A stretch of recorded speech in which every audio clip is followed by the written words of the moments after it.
बसाई गांव की मिट्टी में सादगी थी, लेकिन जानकी की जिंदगी में संघर्ष की गहराई। एक छोटे से घर में वो अपने 3 बच्चों के साथ रहती थी, एक बेटी और 2 बेटे। पति की अचानक मृत्यु ने जैसे उसकी दुनिया ही बदल दी। एक पल में वो पत्नी से मां बन गई और मां से एक योद्धा। जानकी ने अपने आंसुओं को कभी बच्चों के सामने बहने नहीं दिया। खेतों में मजदूरी, दूसरों के घरों में काम और सिलाई कढ़ाई, जो भी हाथ आया उसने किया। बेटियों की पढ़ाई, संस्कार और सुरक्षा उसकी पहली जिम्मेदारी थी। उसने उन्हें आत्मनिर्भर बनाया और बेटों को भी पढ़ाई में पीछे नहीं रहने दिया। समय बीता, बच्चे बड़े हुए। अब बेटों को शहर जाकर कॉलेज में दाखिला लेना था, लेकिन जानकी के पास इतने पैसे नहीं थे कि दोनों को एक साथ भेज सके। यह एक मां के लिए सबसे कठिन फैसला था, किसे आगे बढ़ने का मौका दे और किसे रोक दे। एक दिन वह अपने भाई कुणाल के पास गई, आंखों में चिंता और दिल में बोझ लिए। जानकी बहन, तुम यहाँ आओ। क्या हुआ, सब ठीक तो है ना? कुणाल ने पूछा। जानकी ने गहरी सांस ली और कहा, भाई, आप जानते हैं मैंने अपने बच्चों को कितनी मुश्किल से पाला है। अब उनके कॉलेज जाने का समय आ गया है, लेकिन मेरे पास इतने पैसे नहीं हैं कि दोनों को कॉलेज भेज सकूं। अगर एक को नहीं पढ़ाया तो दूसरे के साथ अन्याय होगा। ऐसे में मैं क्या करूं? कुणाल ने जानकी का हाथ थामते हुए कहा, तुम शांत हो जाओ। ये बताओ कि दोनों में से ज्यादा होशियार कौन है? जानकी ने आंसू पोंछते हुए कहा, आरव ज्यादा होशियार है। यूं तो अतुल भी ठीक ठाक पढ़ लेता है, मगर आरव पढ़ाई में बहुत अच्छा है। तभी उसके भाई कुणाल ने सलाह दी, जो ज्यादा होशियार है उसे पढ़ने भेजो। आरव को भेजो और अतुल को यहीं काम पर लगवा देते हैं। मेरी जान पहचान में हरिया हलवाई के यहाँ नौकरी खाली है। जानकी ने भारी मन से यह फैसला लिया। आरव को शहर भेजा गया पढ़ाई के लिए और अतुल को हलवाई की दुकान पर काम करने के लिए। अतुल को अफसोस तो था, लेकिन उसने मां की मजबूरी को समझा और बिना शिकायत काम में लग गया। दिन बीतते गए। आरव ने शहर में खुद को साबित किया। 3 साल की मेहनत के बाद उसे एक प्रतिष्ठित फूड चेन में सीनियर मैनेजर की नौकरी मिल गई। वो मिठाई का डिब्बा लेकर घर आया और बोला, माँ, ये लो मिठाई। मेरी प्लेसमेंट एक बड़ी फूड चेन में हो गई है।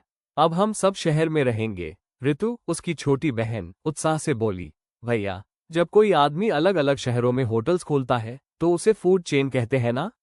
बिल्कुल सही कहा ऋतु, आरव ने मुस्कुराते हुए जवाब दिया। अब आरव की तनख्वाह अच्छी थी और कुछ ही महीनों में उसका प्रमोशन भी हो गया। उसने माँ और अतुल को शहर बुला लिया। अतुल अब हलवाई नहीं, बल्कि एक कैफे में सहायक मैनेजर बन चुका था।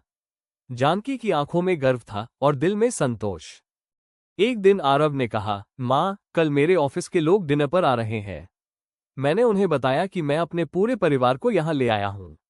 वे बहुत खुश हुए। जानकी ने मुस्कुराते हुए कहा, तो बुला लो बेटा। आज मेरी मेहनत रंग लाई है। शहर की चकाचौंध में आरव अब एक सफल फूड चेन मैनेजर बन चुका था। जानकी की तबीयत अब अक्सर खराब रहने लगी थी, लेकिन घर में एक नई उम्मीद थी, अतुल।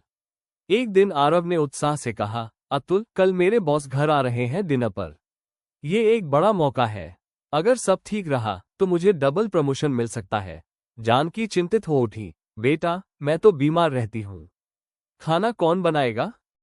अतुल ने मुस्कुराते हुए जवाब दिया, माँ, तुम चिंता मत करो। जब मैं हरिया हलवाई के नीचे काम करता था, तब मैंने बहुत कुछ सीखा है। तुम देखना, ऐसा खाना बनाऊंगा कि उंगलियां चाटते रह जाएंगे। आरव ने हल्की चिंता जताई, अतुल, ध्यान रखना, मेरे बॉस 5 स्टार रेस्तरां के मालिक हैं। खाना उसी स्तर का होना चाहिए। अतुल ने आत्मविश्वास से कहा, भैया, आप बस काम पर ध्यान दो, बाकी सब मुझ पर छोड़ दो। अगले दिन अतुल ने पूरे मन से रसोई संभाली। उसने स्वाद, सादगी और प्रस्तुति का ऐसा संगम रचा कि हर व्यंजन एक कहानी लगने लगा। मसालों की खुशबू, सजावट की बारीकी और स्वाद की गहराई, सब कुछ एकदम परफेक्ट। शाम को जब बॉस आने वाले थे, अतुल दरवाजा खोलने को आगे बढ़ा, लेकिन आरव ने उसे रोकते हुए कहा, नहीं अतुल, तू रहने दे।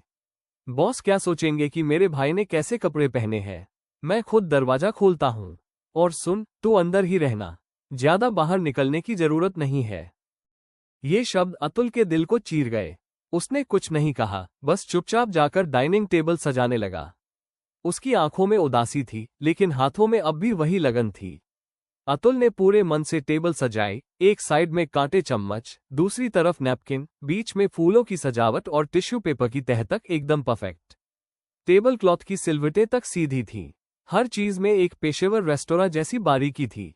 जब बॉस घर आए, जानकी ने नम्रता से उनका स्वागत किया। नमस्ते भाई साहब, कैसे हैं आप? बॉस ने चारों ओर देखा और बोले, ये टेबल सेटअप तो किसी 5 स्टार होटल जैसा है। किसने किया? आरव ने गर्व से कहा। जी, मेरे छोटे भाई अतुल ने। बॉस ने चौंकते हुए पूछा, अब तक मिलवाया क्यों नहीं? बॉस आए, खाना परोसा गया। उन्होंने पहला निवाला लिया और आंखें चमक उठी। वाह, ये खाना किसने बनाया?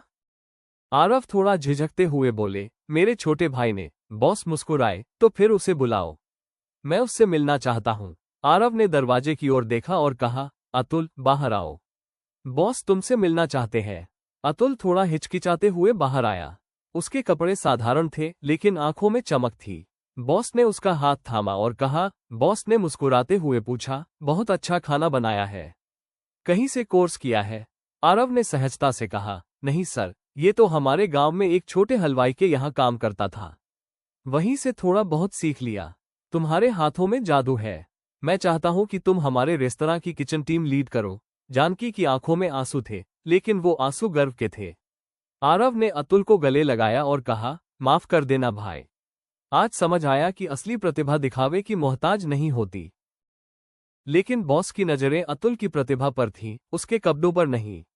डिनर के बाद बॉस ने आरव को एक तरफ बुलाया और कहा, आपका भाई सिर्फ खाना नहीं बनाता, वह अनुभव देता है।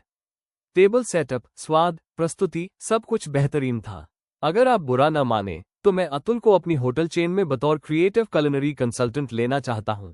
जानकी की आंखों में आंसू थे, लेकिन वो गर्व के थे। आरव ने अतुल को गले लगाया और कहा, भाई, आज तूने साबित कर दिया कि हुनर किसी डिग्री का मोहताज नहीं होता। अतुल ने मुस्कुराते हुए कहा, माँ, अब मैं सिर्फ हलवाई नहीं, एक शेफ बन गया हूँ। एक दिन कंपनी में एक नई भूमिका के लिए ऑडिशन रखा गया। हार्ट शेफ जॉब, यानी ऐसा काम जो दिल से किया जाए, जिसमें जुनून हो, न कि सिर्फ डिग्री।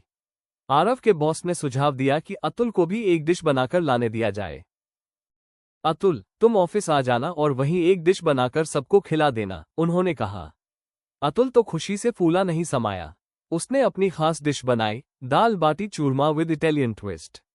पुदीने की खुशबू, मसालों का संतुलन और प्रस्तुति इतनी सुंदर थी कि सब चौंक गए।